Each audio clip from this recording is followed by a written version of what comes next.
Welcome to Eye Contact. I'm Dan Epstein.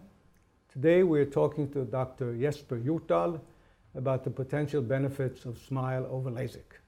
Welcome, Dr. Hjortdal. Thank you very much. Before the advent of SMILE as a refractive procedure, the refractive community was happy and all gung-ho about LASIK. Why did anybody think of developing something else? I think sort of the idea came in the mid-1990s actually. It was fascinating that femtosecond lasers were coming around. Not everyone would think they could actually work in the human body and cutting out clear tissues in small structures like the cornea. But it was sort of thought of that if you could cut out a small lenticule from within the cornea without actually disturbing the corneal surface much, that could, be a benefit over LASIK in terms of getting rid of having a corneal flap that over time could become prone to trauma. So I think that was the main idea, doing something, cutting in depth in tissues, removing tissues through a small key opening, you could say. That was the idea. And that was made possible by the advent of the femtosecond. It was made possible by the advent of the femtosecond laser, and but it took many years before the femtosecond laser was actually improved to a level where you could cut out a lenticule within the cornea.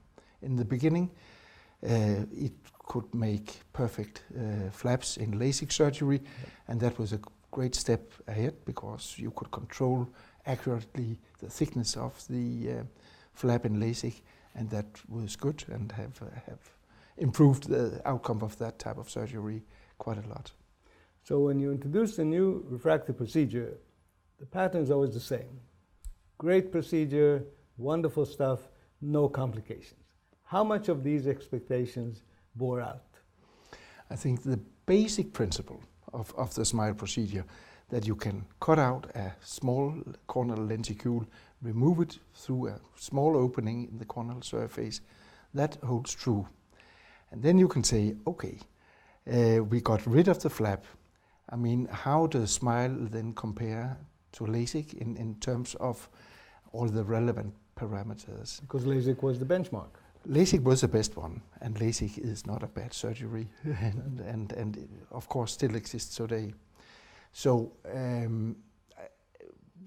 the flap was gone with the SMILE procedure, and then a lot of work have been done over the last years in optimizing the laser parameters, making it easy to actually take out the lenticule, free it from these small tissue strings that will be there after the laser has done its job.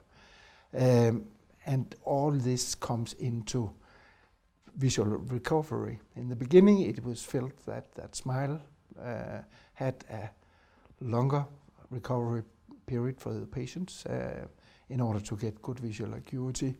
I think it has come down now to being more or less comparable by optimizing the procedure. So that was one thing, fast visual recovery, no pain during some surgery and not after surgery. And then the discussion is, okay, how good is the procedure in terms of efficacy and safety and so on. I think at least our experience was, and we were some of the first to start with SMILE in Europe, mainly during higher myopia, that is above -6 diopters. Quite quickly we found that we got better refractive results in terms of accuracy and precision, and a reasonably quick visual recovery.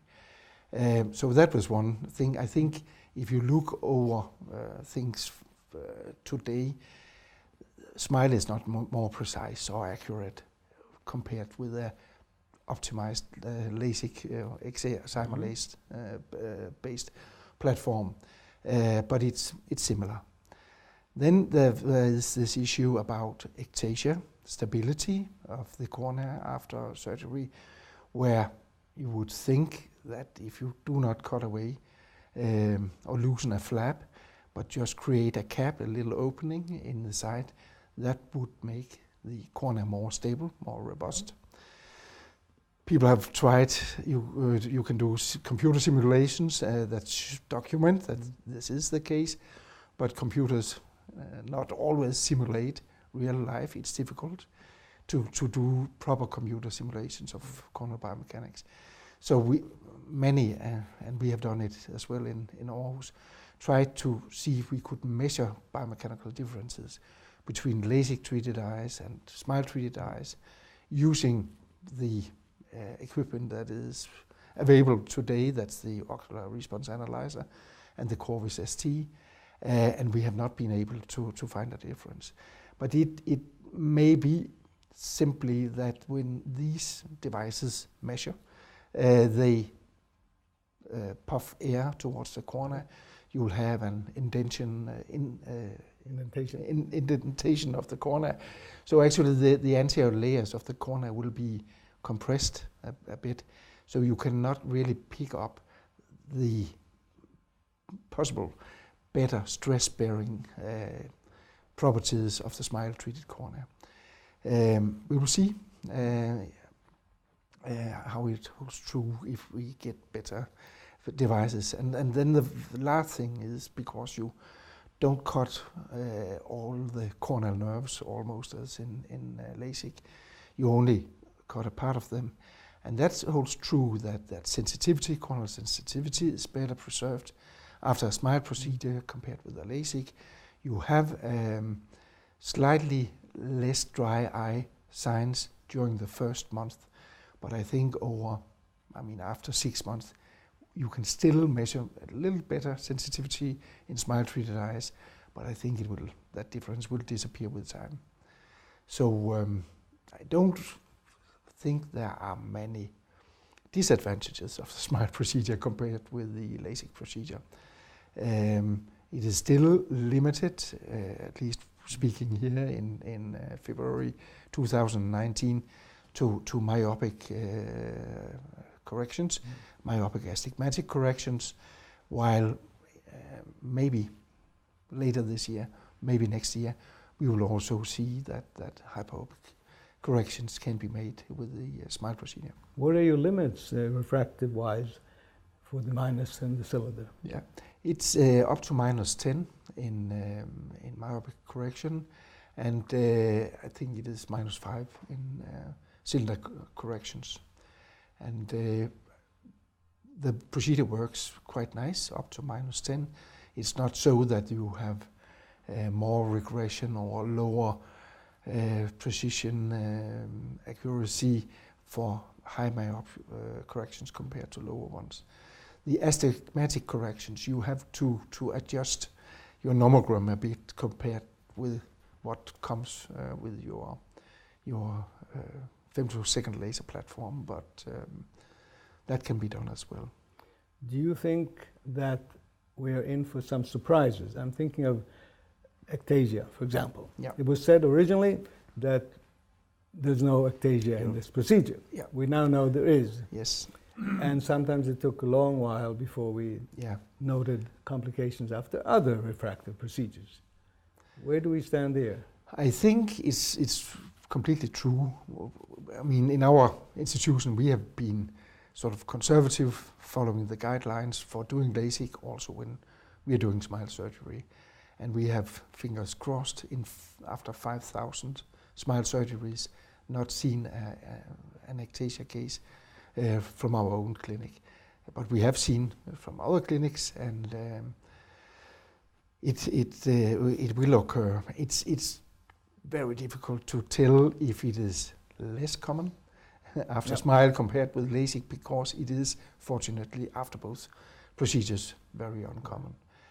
I do not think we will get big surprises over time in terms of other issues, because we have had femto LASIK for many years, almost 20 years, and it seems to work quite well, and I don't think we will get any surprises over a long time with the SMILE procedure. So if you try to convince somebody to switch from LASIK to SMILE, what would be the main argument for SMILE? Well, I'm not a salesperson, so No, academically salesperson. I would just say I think there is an advantage to having just a cap with a little opening compared to a flap, in relation to a little better sensitivity of your cornea in the beginning, less risk for actually flap dislocation over time. That would be the sort of main arguments. Thank you, Dr. Hjortdal, for this excellent presentation.